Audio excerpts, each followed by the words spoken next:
And for today's video, mga ka-agree, ito, papakain tayo ng ating mga native chicken.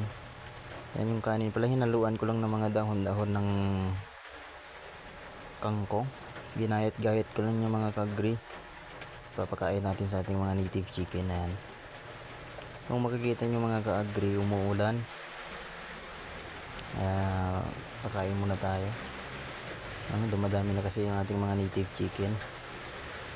Ganyan lang yung daily routine ko mga ka-agree, tiritirang kanin lang, tapos yung mga kangkong na ginayat-gayat ko, mano-mano lang kasi guys yung mga nagagayat ko yan sa mga kangkong na yan.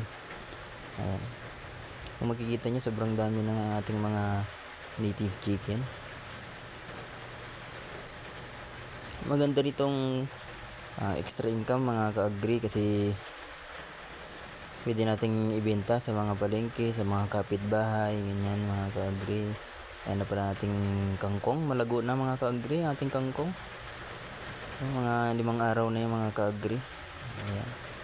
Yan ang mga daily routine natin, mga tanim-tanim lang sa gilid-gilid ng bahay, pwede na.